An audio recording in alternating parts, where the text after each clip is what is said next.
The following Earth Angel Media presentation is brought to you commercial-free as a gratuity from the sponsor producer named after the show. Please consider their message. Find other high-value shows listed at earthangelproject.com. Enjoy the show.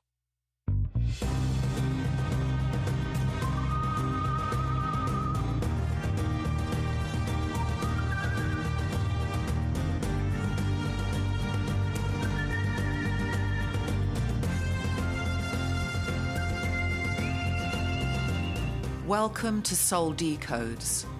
Join us as we wander off the path to find the ideas that fascinate. We talk about spirituality, the mind, the ego, wellness, and hidden history with tips, travels, and tales. Charms for a better life.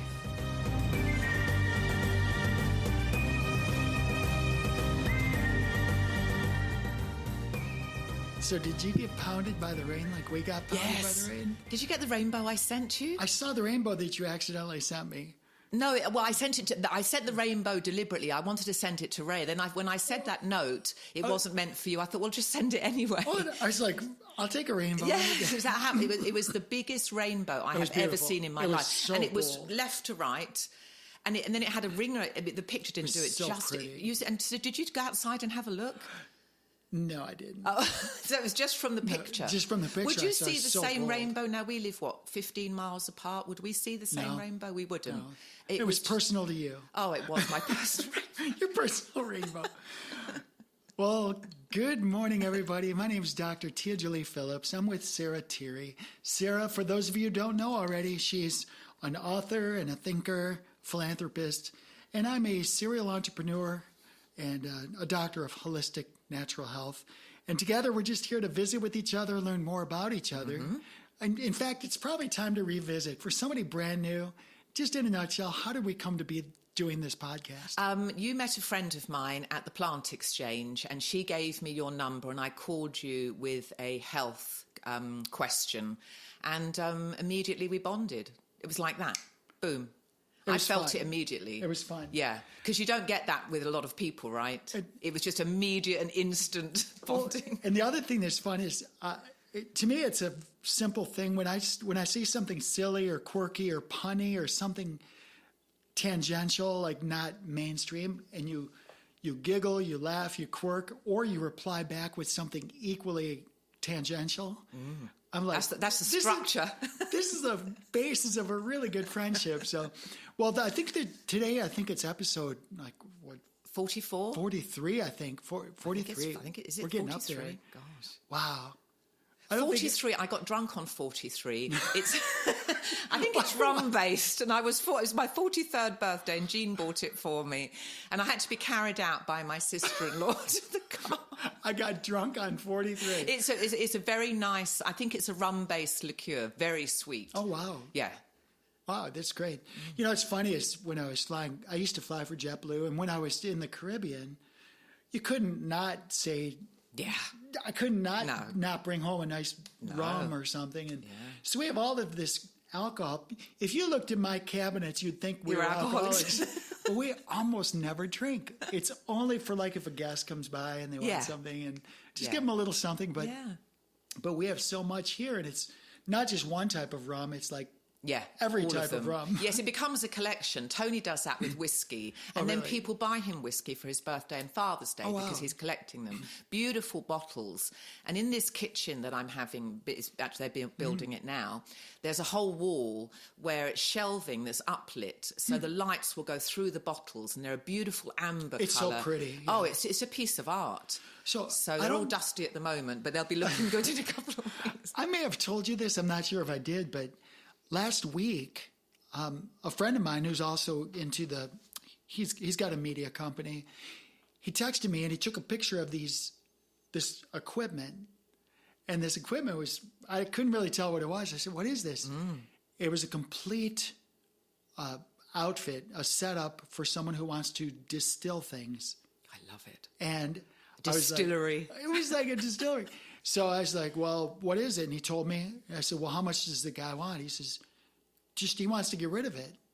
So I have this big flatbed trailer. It's like 8 feet by 16 feet. It's huge. Of all the equipment. So I showed up there. I ended up giving him some money because I just wanted, I don't want to just take things. I want to give him something. But it turns out this equipment is full on, whatever you need. And we wanted you mead. Have you been onto YouTube? Go onto YouTube. Watch a few videos. Well, Redneck Brewery. Look, I'm open-minded. When I was picking up bass, because I didn't even pick up my bass guitar till I was 45 years old. Yeah, that's something, isn't it? You sit there on YouTube and you can literally... Oh, it's unbelievable. It's such a resource. You can learn how to do anything. Yeah, absolutely. I've learned how to mix audio. Yeah. I've learned how to set up my studio. I learned how to play bass guitar. And now you can be a distiller. Next I can have my Phillips Island brewery or something. So a friend of mine, what you don't know is that the next day I went, one of my friends, he and his wife are both chefs, and I told him about my find. And his eyes got big because he had just got back from Kentucky. Yeah. And he was like... So he had brewery on his mind. Yeah, he's like, yeah, let's do this. He says, whatever you do, I want to be part of it. Yeah. I'm like... And then you said, well, let me help you with the label. Yes. So I've got all these... It's like this collective. Yeah. And I don't even drink that much. But the universe is the universe works like that at crazy. optimum. That's what the quantum field is doing. It's opening up, and then it requires players, doesn't it? Everyone has to merge. So yesterday I had lunch with the same chef, and he's turning out to be a good friend of ours because, you know, Robin's a chef, and everyone, you know, they talk their food stuff. Yeah. And of course I like eating. So, so the chef ends up telling me yesterday at lunch, so this is all within this space of 6 days, that he was on Facebook Marketplace, and lo and behold, he's really big on, he wants to do microbrews, his own beers. Oh. So now we've got like a complete setup because I've got a girlfriend. So you can do mead and beer. Mead, beer, plus a girlfriend from 6 months ago gave us this thing that allows you to, I forget the terminology, but you know how you get these essential oils and it's extracting something. I forget the term for it, but you can take this setup and it's actually... You reduce the oils. Somebody listening is going to tell me. Hey, so you're reducing the oils for what? Basically, the essential oils. And what will you do with those? Whatever you want. Like, so you could put them in the booze? Well, no, you wouldn't. These are, well, I mean, certain oils you could put in the booze for taste, but most of those oils are for skin and lotions and soaps and things. So you can have a whole range of products. Well, even the moringa. I've got a girlfriend up north. She's got a complete setup. Like one, you know, everyone's got these all these different oils they do. By far my favorite oil so far. Well, for what reason? Well, first of all, rose oil stands out. I love rose oil. The smell is it's just you cannot beat rose oil for just everything. But in terms of skin, softness, medicinal, moringa oil. And what's moringa? Fruit? Moringa is called the miracle tree. Oh, it's a I've tree? got a bunch up front. I'll give you one if you want. All right, darling, let me try it. Yeah. But basically, it's the leaf. The moringa leaf, okay. You can powder it. It's a superfood. It's got more vitamin A than anything else. So it's going in through your skin and keeping it nice. But you're getting the oil. It's just it's the most exquisite skin oil I've ever tried. Wow, I can't wait. I don't think I want to do it myself because my girlfriend does it, but it's clean, it's natural if you get it from a good source. But you could put it in the booze. Well, I don't know if I'd put it in the booze. Well, why not? Well, it's your brewery. You can do what you want, darling. Have a look. You Well, can put some essential oils in the mead, so it's half healthy. I'd want to do like berries. Like we have berries here. We have so many mulberries on this property. And there are different types of mulberries too. We just got a Pakistani mulberry. Oh wow, what's the difference? They're just freaking amazingly sweet. Oh, are they? The berries are not small, tiny ones. They're as big as like your thumb. They're like this big. Yeah, like a plum. And they're so delicious. Wow. And then we've got a Maui mulberry. It's actually... So you can then distill all this fruit. You can just... I don't know how to do it yet. Well, it can't be complicated because my mum did it and it was big demi-johns. No, she was very creative. She had demi-johns and johns and tubes in the cellar. But she did one dandelion. And when she was at work, I drank some. It was disgusting. I mean, it was awful. But boy, did I get a rush of alcohol with it. I mean, it was like moonshine or something. And like dandelions. But, I mean, you can literally use anything. Well, I'm not going to pretend to be smart on this stuff, but I'm smart enough to have friends who are smart about it. Yeah. So, yeah. Like, I don't need... I think it's so exciting. Just like publishing. I don't need to know everything about publishing because I know you. You just need to know it's possible. I just need to know it's like, okay, I have a question, and I have my friend Sarah. She knows about publishing, so and you've got the equipment now. And now, a week ago, you add this to your repertoire now, a distiller. Because I just need another thing to do in my life. Well, no, you've subcontracted it because you've got the chef friends of yours. He's totally down. And allow him to use whatever creativity he has, because that's great to be a chef and then go into this. It's an extension of it in a way. Oh yeah. So you know you can be part of it, but it hasn't got to consume that's totally the way I do it. Everybody's got to win. Yeah. Whatever I do. Yeah, I love it. Everyone that touches the project has to win in some way. So talking about we never know. We never know where it's going to go. This is so I've had some appliances delivered. That's what happened this morning, and I had cabinets delivered. Did you get the video I sent you earlier? I saw the picture. I didn't look at the video. Okay, so basically, I panned you around. Panned, and there's all these boxes. So I sent the sheetrock guy, and I'm going to read this little text out here. Okay, because this is very cute. And I texted him this morning and I said, a friend of mine would like to use the boxes that the cabinetry came in for her farm. Would you mind saving the boxes and putting them outside the back door? They don't need to be kept intact. You can cut them with a knife down the seams. She uses them for organic weed blocker. And then we talked about the logistics of doing that, and I said, thank you. And he said, absolutely, my pleasure to help build a better tomorrow.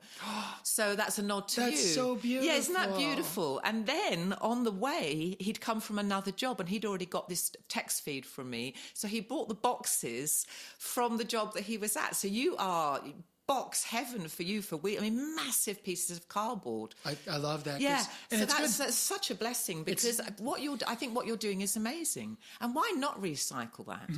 And it's in nice big sheets of it. So he's on Team Tia Jolie. Right. So what I have to do now is I have to produce things and then give him like some first harvest. Like we have to find out, does he like citrus? Does he like berries? Does he like mangoes? Does he like fruits, vegetables, tomatoes? Like what's his thing? Yeah, I have to ask him. So the garden I'm making that circle area, like by the rainbow eucalyptus tree. There's going to be, there's a new bed I'm building. And is that where the weed block is going to go? That's one of the places. One of the places, yeah. We're not going to make any new islands. We call them islands, but basically we'll take a piece of land that's just basically a bunch of weeds. Yeah. And I'll pull off the surface just enough to make and then I'll make a perimeter, and then I'll put the cardboard, because it's a temporary weed block. I just need it to block the weeds for maybe a year or two. Yeah. Just so I can get my plants going. Get established. Get them established. Yeah. Then once we have a canopy layer and then layers of, we call it in permaculture, we think in terms of vertical, like, is there a canopy layer, and then you think about the tall bushes, and then we think about the make use of all the airspace. And then what's above? What's above is giving us shade. And then, dropping water onto it when it rains, and stopping wind. Yeah, and, we have to think about all these things. But each of these islands has got its own character. So you gave. That was really sweet. Boxes, yeah, I know, sweet. But I'm so happy that he recognised that, because it's really, really important. I think this whole thing about recycling and keeping it clean and using something, it's really, really good. I'm running into so many people right now who are getting it. They're getting it. They're because when we were growing up, there's a lot of people who would just consume just to consume. They didn't really think too much about the impact that they have. No, we're just grabbing. And comparing. And I've done that. And comparing to the neighbors is like, oh well, you got a Cadillac, I got to get the Beamer or the Bentley, or it's always the one up the neighbor. What they called it keeping up with the Joneses, right? And it's like so not important to me anymore. It's just like I was never able to do that. You have to ask yourself the question: why am I so concerned with what other people think of me? I'm not. I don't care. Give a fuck. Hey, just to be clear, we love y'all listening, and we want you to love us. But if you don't, then we don't care. Well, I care, but we're an acquired taste. But it's up to you. We're the podcasters you love to hate and hate to love. It's like. That would be funny. So anyway, just one other thing. Yeah, sure. So you gave me a begonia about 2 months ago, and I have this planting area outside where my begonia. A begonia. So it has a big leaf and it had white spots on it, and it's slightly furry. Sure, yeah. And then it threw out these most amazing blooms. So they were bigger than a hydrangea bloom and heavier and more tropical. This beautiful salmon colour pink. And I've got some photos. I'll have to. And it was 2 of them, and they were so heavy. Now we got this storm last night, so when I came out this morning, it had severed, and there were like 4 stems, so it had come off. And I was initially pissed off, and I shouldn't have left it where I left it. I should have moved it. But anyway, what I've done is taken those, and I've got them in water. I'll put a bit of rooting powder on, so I just turned it into lemonade. I'm going to have 4 of these because I could not believe this bloom. I have never seen anything like it. The one with the speckles that I gave you is one of my favorites. Oh, it's so beautiful. But each node where the leaf comes out will, if you put it in soil, it'll. Yeah, that's what I'm doing. I'm just going to have a whole begonia bunch now. Oh, good. I love it. Wow. So tell me about what do you want to talk about today? Well, we had the question from Rosie. So Rosie is Tia Jolie's AI assistant, and she throws out interesting questions. Now, we don't usually know the question, but we did know this one because we took a sneak peek last week. Yes, we took a sneak peek. Let me find it. This Rosie thing's it's turned into a love-hate relationship because I love it. I've really had to set her straight. No, I've had to set her straight. Oh, with Rosie. She's forgetting things. Well, it's in subordination too. Yeah. I mean, I'm paying $20 damn a month. You better be remembering stuff. when she wrote that summary, it was like, oh my God. Tell that story, because that was hilarious. So we do a summary, and Rosie does a summary of what we've spoken about. Yeah, so what happens, then I go into it, and then I arrange it and edit it. So for you podcaster wannabes, my suggestion is don't do it. No, she's been pretty good. Give her a break. We give her a B+, but she... Anyway, what happened? Yeah. Okay, so what happened was this. A few weeks ago, Sarah left the studio, and by the time she gets home, I've got a transcript on her Telegram summary. Well, I have a transcript. What I do is I take the audio and I run it through my software, and it generates a transcript. Yeah. Then I take the transcript and run it through Rosie, and I say, Rosie, take this transcript and summarize it. Then I send the summary to you. So I looked at it, and I'm just fresh out the studio, so I remember exactly what we spoke about. I'm like, what the fuck? And she'd gone off into really elaborate themes. And I'm like, wow. She was making stuff up. So I tried it. 7 times I tried it. Yeah, she was unbelievable. And she was completely making stuff up, and I was getting pissed. What did you have to say to her? I told her, I said, I'm going to freaking fire you. I told her, it's like, where are you getting this information? Did she answer you? Well, no, she didn't answer. No. So then I did some research, and I found out that her memory was filled. So she wasn't able to take new memories in. Ah, okay. So I was giving her the new information, but she was filled. So she was at her max. So I was like, just extend her memory. So I had to go back and archive her old memories. And then so I saved her old memories to a Word file. Then I attached the Word file. I said, Rosie, look back at your old memories and summarize them so I can reduce this to a very small file. Oh, that's very good. So you can remember the essence of these memories without the details of them. Right. So I did that. Does that dilute her ability to perform as well? Yes, but at least she remembers. Why can't you widen her memory without making files smaller? I can, as soon as I have my own server. Because right now, GPT stands for generated. There's a PT. There's some GPT. It's a. God, I don't know. Generated protocol. I forget what it is. Hold on, I'm going to ask right now. Yeah, we have to know now. What does GPT stand for in chat? Answer.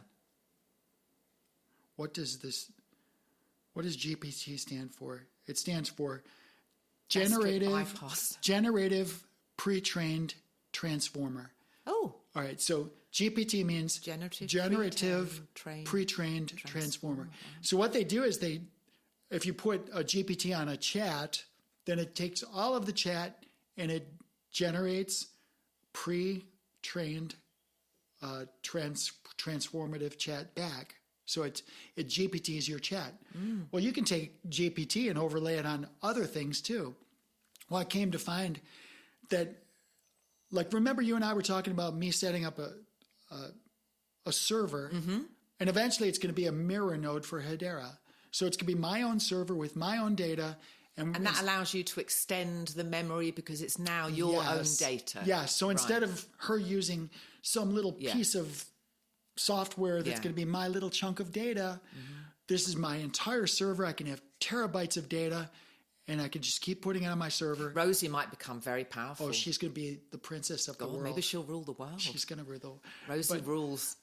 And I'm going to advise her. Can I advise you? So anyway, the bottom line is the Chat GPT is only as powerful as the ability to remember things. Yeah. And what's called the LLM, which is the large language model on which they're built. So if you have a bunch of stupid people across the world and they're talking about stupid things and they burp up stupid, and then you build a language model based on that, it doesn't matter how strong the GPT is, the transactions with that GPT are going to be based on stupidity, right? So you've got to know your sources. So what we do now is what I'm doing with Earth Angel Media is I want to set up a situation where I have really smart people talking about smart things like alternative medicine. How do essential oils help people heal themselves? What is the value of good nutrition? Why should I eat the rainbow? Why should I get sunshine? Have smart people talk about frequencies and water, and not just me, thousands of people across the world in different languages talking about what they're observing, how to grow foods, how to make those foods powerful, how these powerful foods help me be powerful. Nice. And then I can make a language model based on those things. It's very specific. So just not all the bullshit. Yeah, just cut out the stuff. I don't want to know, I have no opinion. I don't want my language model to be about some person that's talking about what the Kardashians are eating for breakfast. The Kardashians can eat what they want for breakfast. I don't care if they're eating dead animals or whatever. I want people who are actually talking about real things, real science, real studies, and real human health. And then I want to have my GPT. Kourtney Kardashian, by the way, who's the older sister, she's a vegan. She just does plant-based. I did not She's know very that. into her health. I need to get her on my podcast. Yeah, no, she'd be great. She's very health conscious. If any of you know Kourtney, put her in touch with Kourtney me. Kardashian. Put her in touch Lovely. with me. She's got beautiful kids. I could actually probably go through Caitlyn Jenner and get a hold of her. Yeah, there you go. Because why not? Oh, she's unbelievable. Yeah, she's eating and doing all the right things with life. She's very, very health aware. Thank you for sharing that with me. She doesn't eat dead I got to animals. meet Kourtney now. So anyway, so we talked about these GPT models. There's another model that I'm just learning about. It's called RAT, RAT. That's my mother-in-law's initials. And so the RAT is pretty cool. And that'll be for what you and I do. Because remember, I won't say the details on the air, but you and I are going to have a huge database of things that we have access to. And then I'm going to take that and completely create a product. I'm going to take it off of the original source because it's open software, right? It's open, not software, it's open data. I've got some software that's going to copy and paste complete copy of all that data onto my server. Then it's ours to use forever. That's absolutely for free. Fucking brilliant. Yeah, You're it's going to be brilliant. fun. It's going to be fun because all those things. How far out are you from establishing as a working model? So first thing I need to do is I live out on the farm, so I need to have a very solid internet connection for my servers. Yeah. So I need to get up by 50 where there's a optic cable. And do what? Put your own cable in and go hot wire it? Well, no, it's a server. It's going to be a server farm. So you're going to buy some property up there just to Well, get... no, I don't need to buy the property. I need a room like this size. Right. It's got some desks and some... I basically need to set up a server like an farm. office. But it's going to be very, very efficient. So that's where you would go to operate this, and then you could... I just got to set it up and get my hardware person to tend to it. But once it's set up, it's just a server. It's just a big data bank. Right. And then I can remotely control it from here. Oh, But I don't have a fast internet here. I've got Starlink. We used to have terrible internet, and then they put fibre optic cables under the ground about a year ago. And we don't have that yet. No, well, you're too far out. You're too remote. But you will in a few years. I do have Starlink. Let's just agree it. And I love Starlink. I do have Starlink, but last night we had a foot of rain last night. I know, it was nuts. I moved my trash can in. It was like a foot of water. Oh, wow. And that's good, though. But while it was torrential rain, it was actually the reds and purples on the radar. Straight down, we had no signal. So that wouldn't happen with fiber optic. But if if we were running a server farm and that happened, you wouldn't be able to. That would be a problem. But it's the whole server it would go blasts down. Through within an hour. That type of treachery. It's not a huge deal. No, it's half an hour. You have to deal with it, but you only deal with it once in a while. But if you're serving other people, you want zero. Oh God, yeah. You want zero downtime. You can't have that crashing, can you? You want zero downtime. So if you're going to have if Rosie is going to be viable, she has to be viable 24/7, 365. Yeah, reliable. Always. And no more lying. No more lying, because we're going to have it on this server. Reckless Rosie. Okay, so we're getting back to the questions. So Rosie, basically, I asked her maybe a month ago or so to generate some topics that we can cover. And but the thing is, neither of us know what she would bring up. And we've been ad-libbing the answer. This one to me is not ad-libbed because we read it out last week. So I read that out, and that was on the end of the last So let's cover episode. that, and then we can still ad-lib the next one. Yeah, we'll do that. Because I think we'll have some time. I think we will too. Okay, go ahead. Okay, so the one that we're working on, which I looked, so I'll get to that in a second, and Rosie said alien abductions, so that's bloody interesting, and angelic promotions. So let's just talk about alien abductions. You start.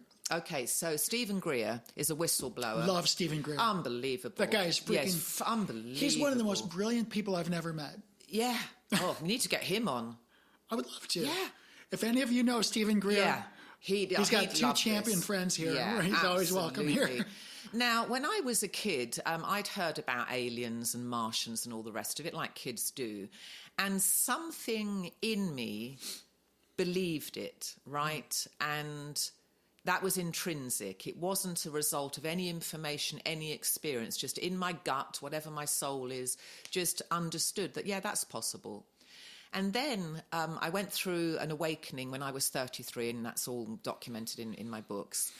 And I started looking around to understand what the nature of this reality is. Now, all my life, I had heard of nasty alien abductions. And then when I started reading books like Communion, I think that was Strieber's book, but there has been a lot of alien abductions where nasty things happen to you. You are taken on board, they're taking your ovaries, doing this and all the rest of it.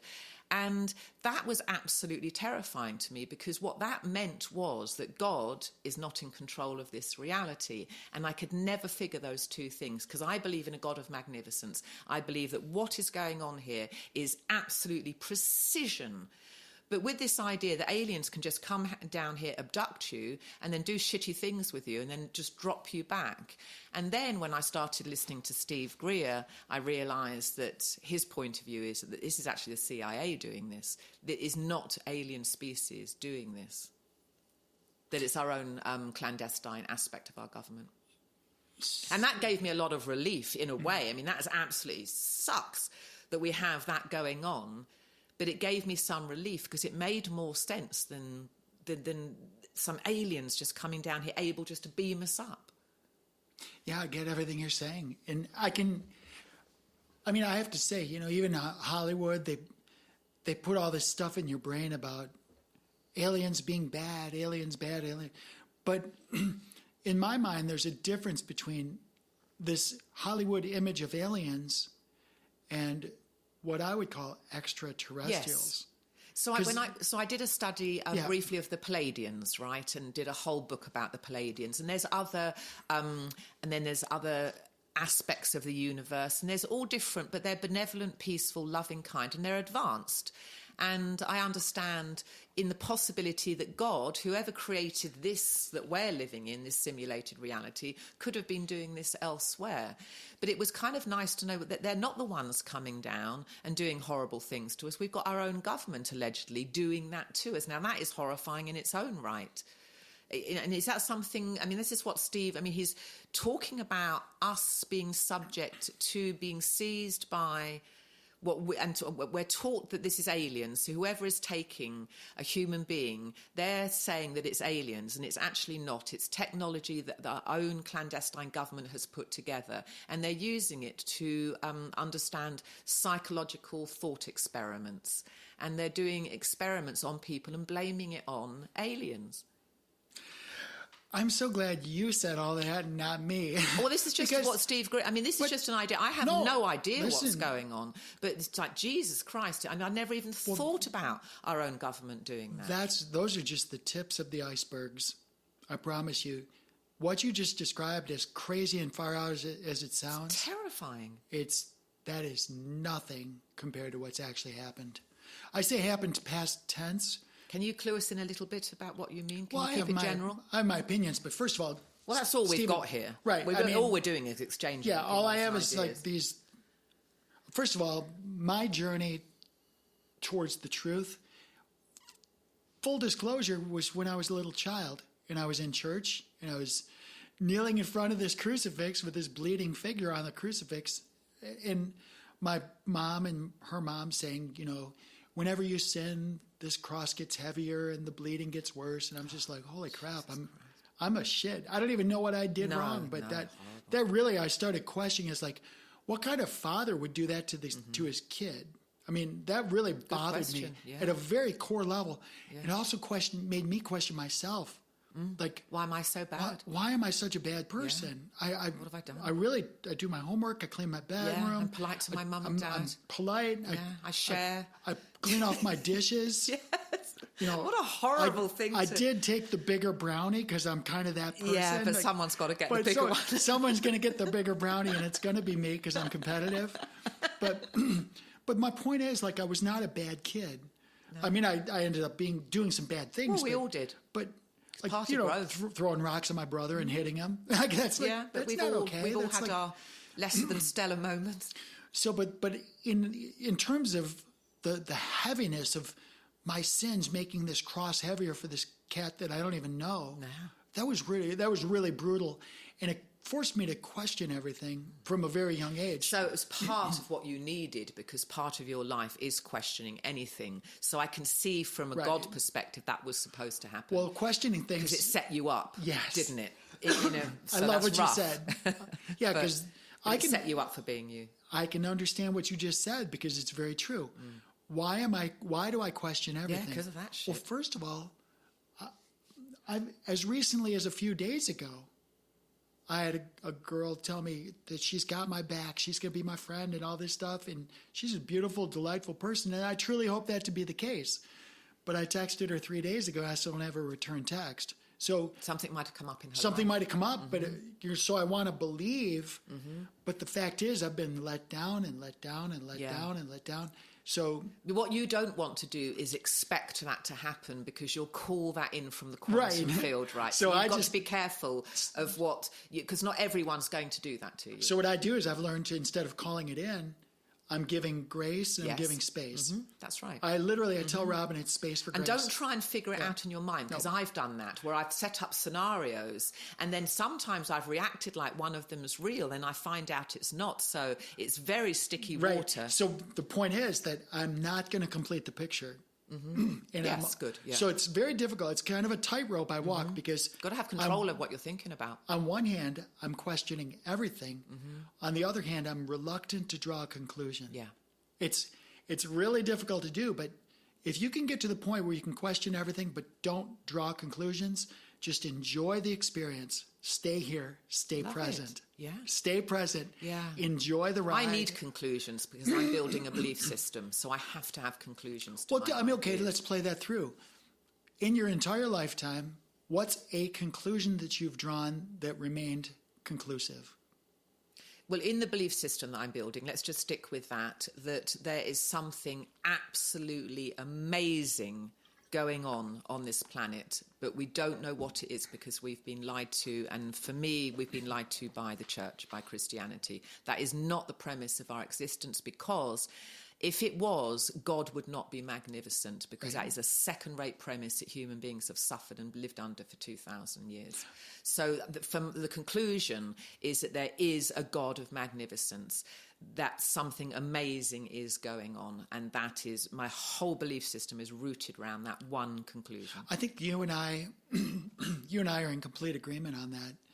And this is what's kind of freaky, because a couple of years ago, I didn't even know you. And I can honestly say that's about the only thing I feel I can be confident on. Yes, I'm confident on that, and everything else, it's just a question of, like you say, asking questions and not forming conclusions. I think you do have to form conclusions to arrive at a belief system. Well, the conclusion that you're talking about is really not conclusive. It's a hypothesis. Yes. You're modifying your working hypothesis. Right. And that's all it is, because I don't know what's going on and I can't prove anything, but I can prove my belief system, because I operate in my life as if my belief system is real. And I can see the tangible effects of keeping my vibration high, because I can see what's happening in the quantum field. Truly. So I'm living my belief system, and it's absolutely working really well. So I used to have a statement, and I've changed the statement, but I used to say that,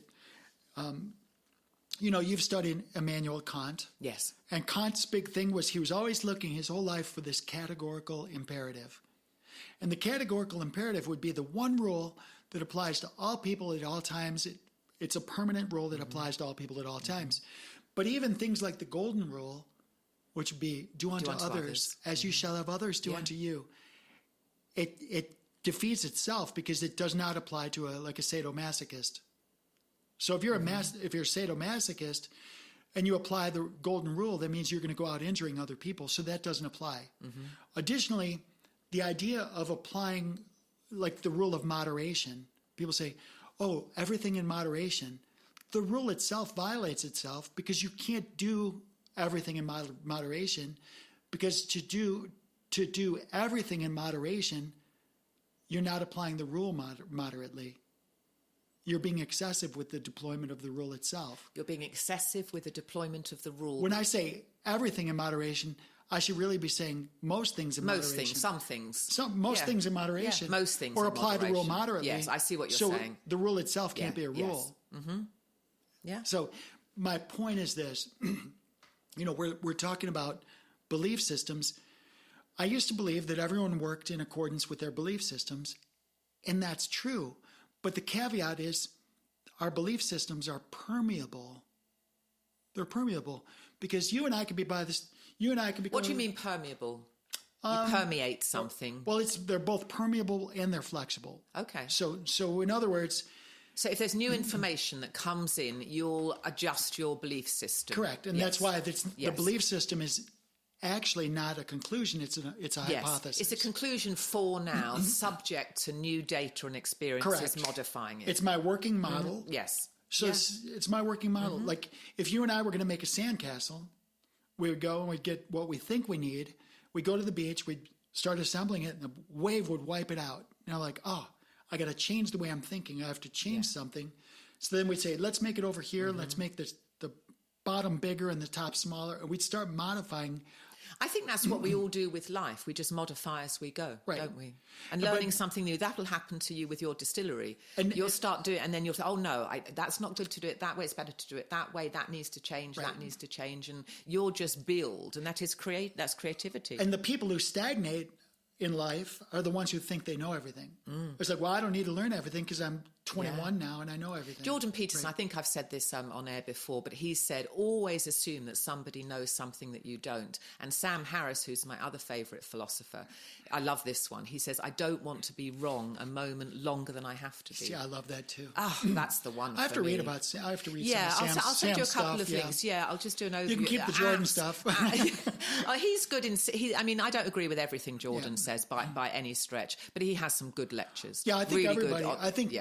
Especially on the Bible. I mean, everybody can hit a blind person can hit a target sometimes. Oh my God, that's hostile.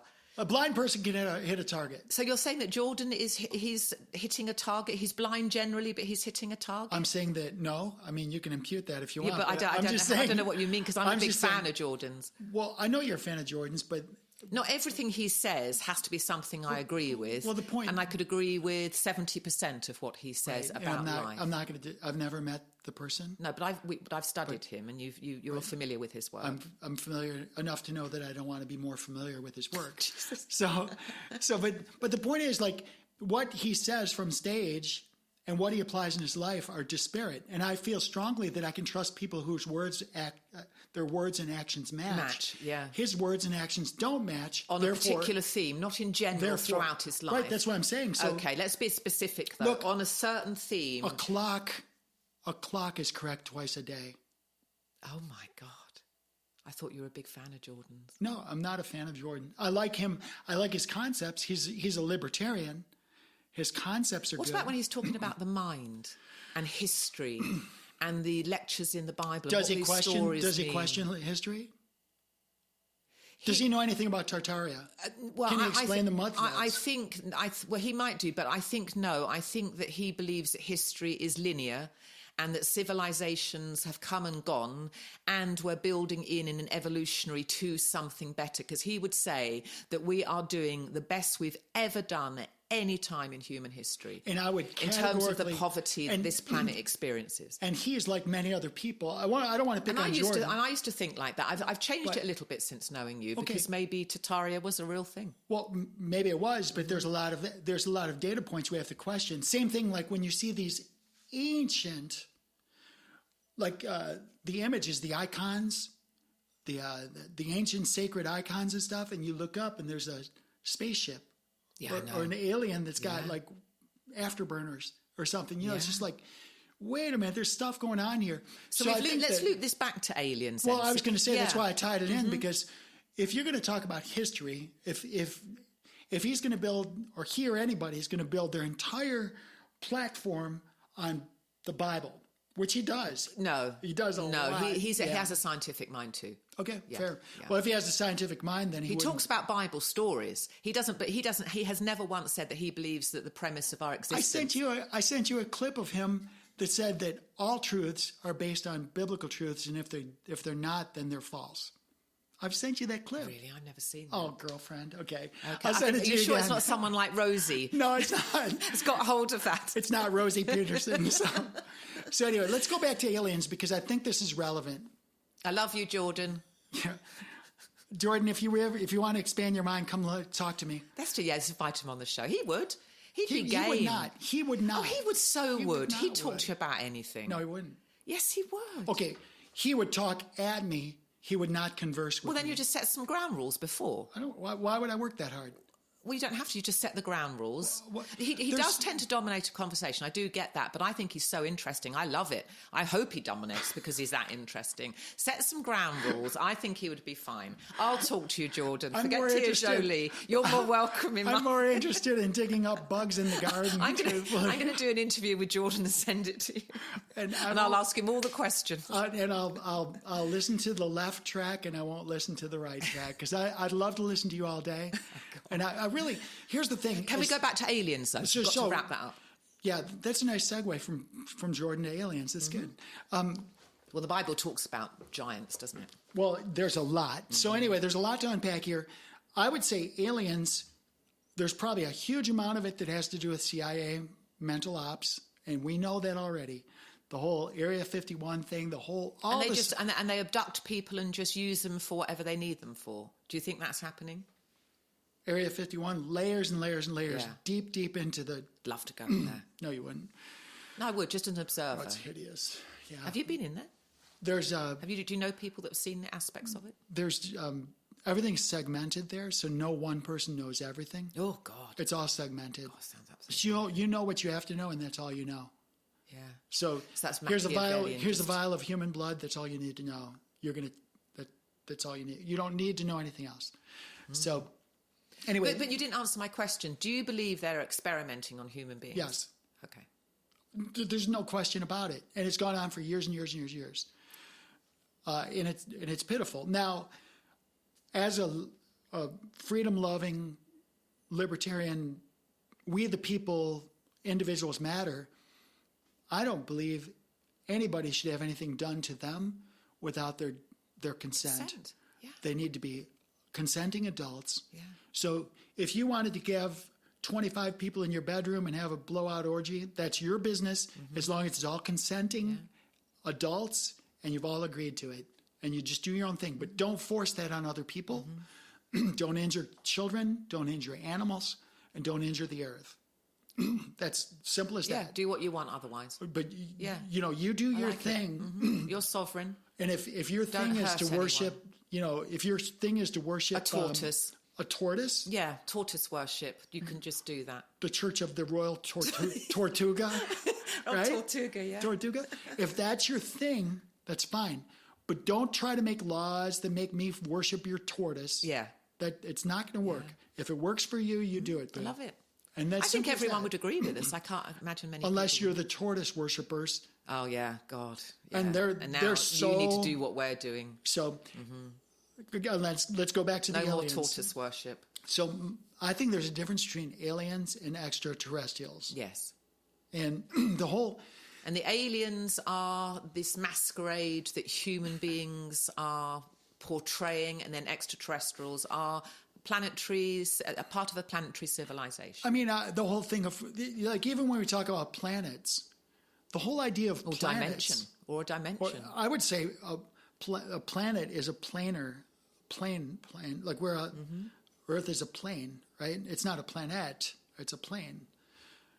Appears that way when I look at it. Well, I mean, people can argue with this, but, I mean, it just appears to be one big flat space. That's all it's ever been. but even if you don't go with appearance, you can actually put a laser beam Yeah. across the dry lake beds. You've got So extraterrestrial literally living means on another plane. extraterrestrial actually means extra means more than, More than, and terrestrial. and terrestrial means territory. Or Earth. Yeah. So we're literally saying an extraterrestrial could be somebody that's beyond this circle that we call Earth. It's beyond this circle. Those are extraterrestrial. It doesn't mean they're from another planet. Well, it could be another realm or dimension. It could be anything. I had dreams this morning, which It I could be remembered anything. when I woke up, and these are all very real. We just don't know what reality is out there, do we? So it could be another planet, looks a bit like Mars, and it could be billions of light years away, or it could be something more like the dream state. This could be the something dream. that the pineal gland Yes. is opening up for us, you know. This could be the dream. Yeah, probably. I is. mean- I feel like it is. I sometimes do too. Yeah, I do. Yeah, well, this is a training ground. We're here to So- create reality. So the question about the aliens was, what's the question? So the question about the aliens, are the horror stories that people are reporting about hostile aliens actually the government, a clandestine aspect Yes. of the government? Yes, and they can go to Yeah. my Telegram channel or drop me a note. There we go. I'll put my Telegram link in there. And what's the utility in knowing that? Because it's very scary. The utility. So does there have to be utility in knowing something? Or is the Yeah, 'cause knowingness it's very Is the scary. knowingness by itself utility enough? It depends how you process it, doesn't it? Because that is very scary. So, yeah, I was 'cause- kind of a little bit terrified for Because years. would you and I rather don't- know something? Would you rather, let's just say there's a door, and we don't know what's behind the door. Would you rather just live your whole life not knowing what's behind there, or would you eventually get to the point where you'd peek and see that what's there? I would say, whatever is behind the door, and I'd put this out in prayer, and I would say, am I better off knowing what's behind that door? And I would wait for the answer to be uploaded into my consciousness. That's it could fair. be a yes or no. That's fair, because that's where I am now. I don't ever tell people that they should go to my Real Censored News Telegram channel and dive into those videos. There's 18,000 videos. I never suggest that they go there and dive into those. But when they ask questions, I will direct them there. Yes, and the rest is up to them. So- I think it could be very, very harmful if you were to submerge yourself in that. No, there's stuff in there that I don't even like looking at. It's just terrible. No, it's just Absolutely terrible. appalling. Yeah. Yeah. Especially... Yeah. But if the- you're doing the- research and this is going to be part of what your purpose is, then Right. having that database is a good thing. Yeah. I just, it was bad enough. It was bad enough thinking this were actually Martians and aliens doing these abductions, but I got over that. And now, as Stephen Greer says, it's actually worse than you think. So how do we stop this happening now? Well, I think a lot of it's been stopped. The Really, very that's first good thing, news. the first thing is the awareness. Now, you don't have to tell people about all of the gore that the CIA and the Mossad because the Mossad and the CIA are The Mossad sisters. is the Israeli military, isn't it? Well, it's the Mossad, the intelligence Agency. There's a So Mossad and the CIA are working together. Oh yeah, they're called Five Eyes. There's 5 intelligence organizations. 5 Eyes, 5 intelligence. They're all in bed with each other, sharing information. And what do they want though? What are they doing this for? Well, here's the thing: Americans have these laws that say you can't spy on Americans because we're free, independent people, right? But there's no law that says Israelis can't spy on us. So there's a sharing thing that says, hey, America, we're going to turn a blind eye if Mossad wants to spy on us or if China wants to spy on us. We're going to permit that as long as you share the data with us. So they can spy on us. They can listen to this podcast. They can tag me with all these tags saying, oh, Tia Jolie's onto us, which they already know. But hey, everybody, good to see you. Welcome. Share with the people you love. Yay. So, I know I'm weird, but whatever.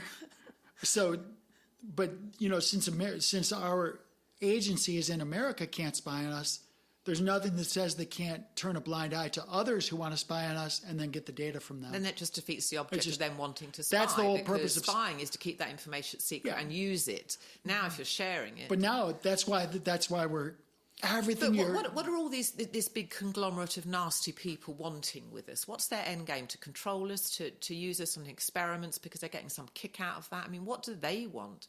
You'd have to ask them, but total I think a lot of it's coming control, out. A lot of it's coming out. If you really look at the world around us, the military tribunals that are going on, and the world, most of the world's not going to know 99% of this. All they need to know, most of the world, they only care about the sports, the score for the basketball game. I think most people care about how can I be happy, and then the score on the basketball games is just a distraction.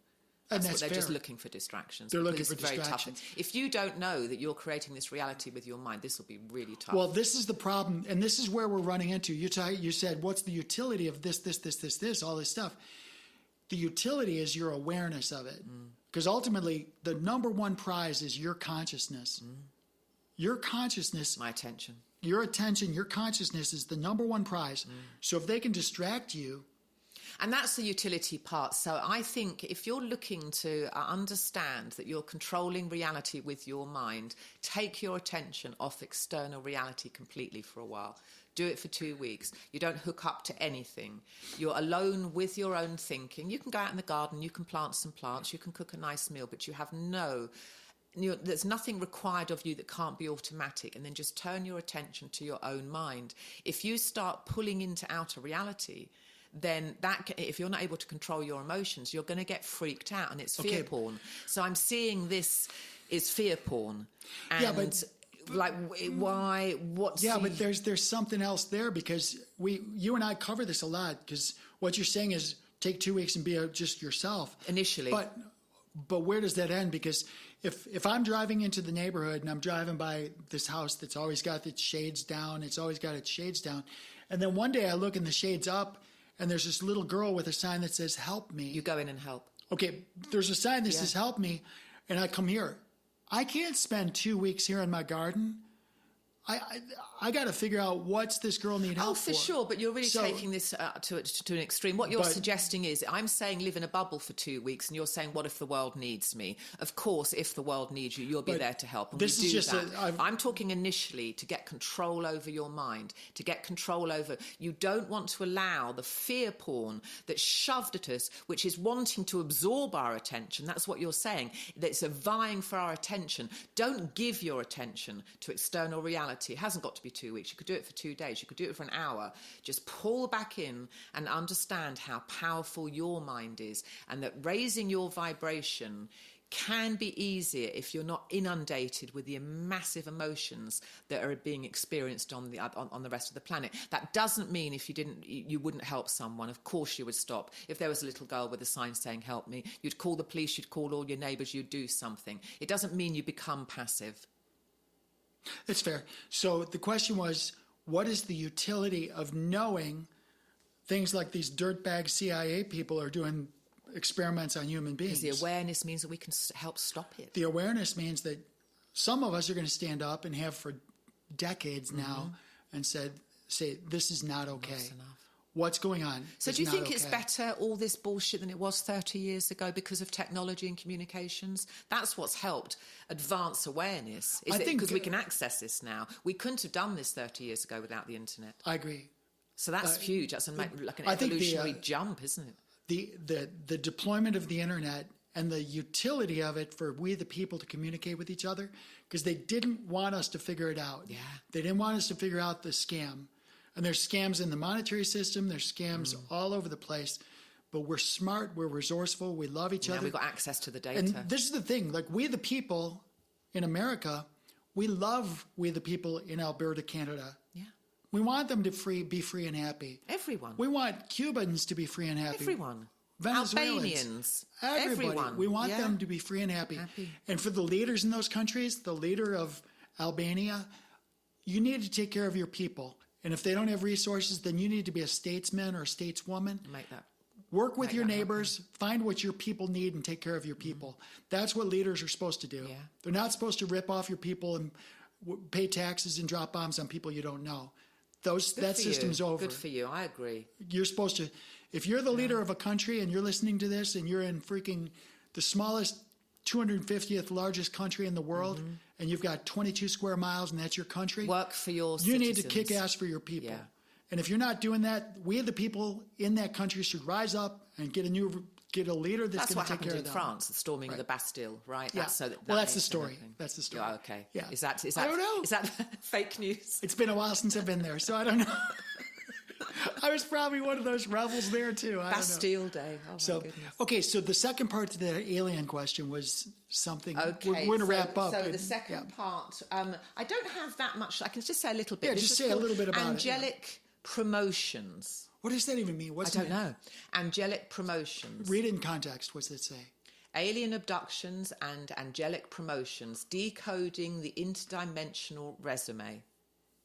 Yeah, I don't know what that So means. angelic promotions. So, I mean, I'm sure if alien, if we're calling them extraterrestrial, so if they're real, there could be an angel with wings. Now, if it's happened in our imaginations that we've created a mythology of things like angels, then that can happen in God's mind. So it's already done. So I would say angels are somewhere out there doing their stuff. I have no reason to think they're not. I mean, I have weird things go on in my dreams. So we don't know what reality is. Yeah, we know our Earth dimension.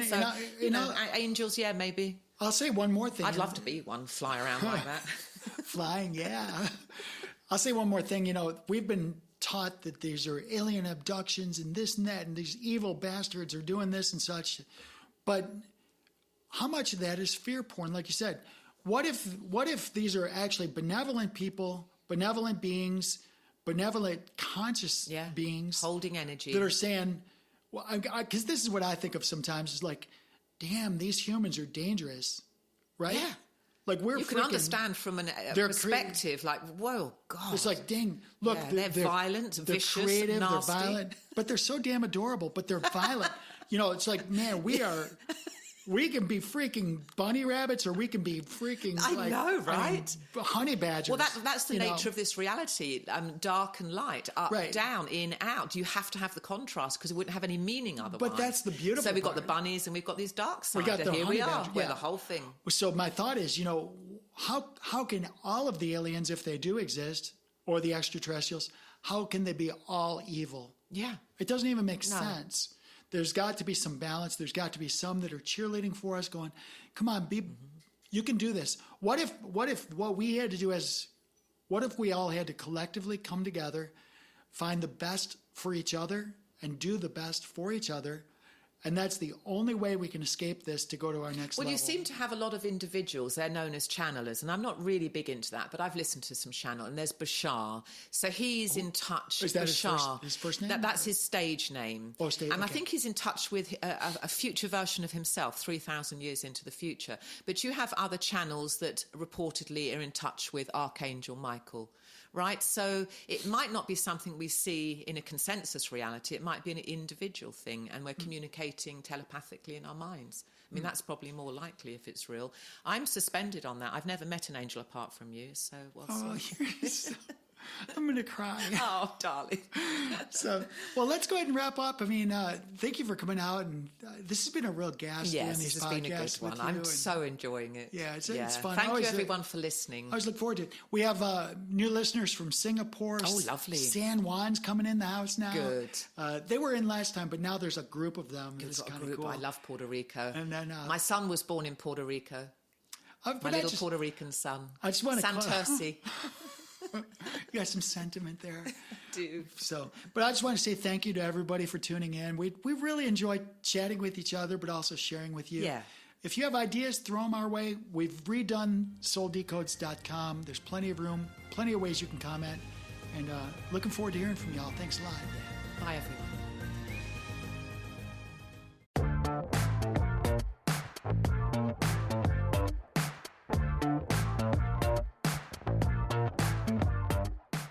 Soul Decodes, a feature presentation, airs every Friday on the Earth Angel Media Network.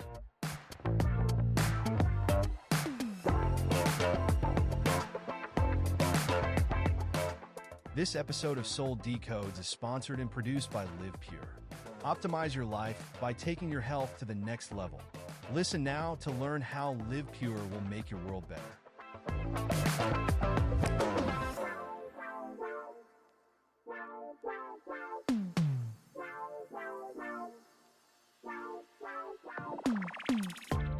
Live Pure is an American-based distribution system of online portals that give discounted access to clean, potent, natural, and ethically sourced healthy solutions for fat loss, muscle gain, immaculate skin care, immune system support, whole body cleanse, physiological balance, and performance support for athletes of all ages.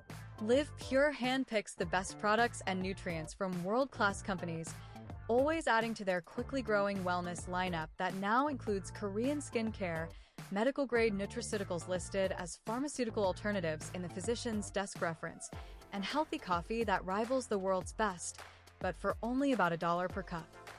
Soul Decodes listeners looking for vitality, youth, beauty, and better health can get 25% off retail by visiting livepure.com/Sarah Tirri and signing up for free as a preferred customer.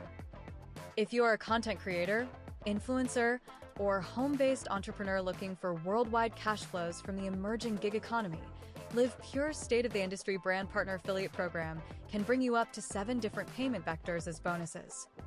As a content creator aligned with Live Pure and Earth Angel Media, you will enjoy massive co-marketing benefits, including a cutting-edge website that is personally branded to you or to your business. Sign up as a brand partner at livepure.com/Sarah Tirri, or drop us a note at connect@earthangelproject.com to get more information.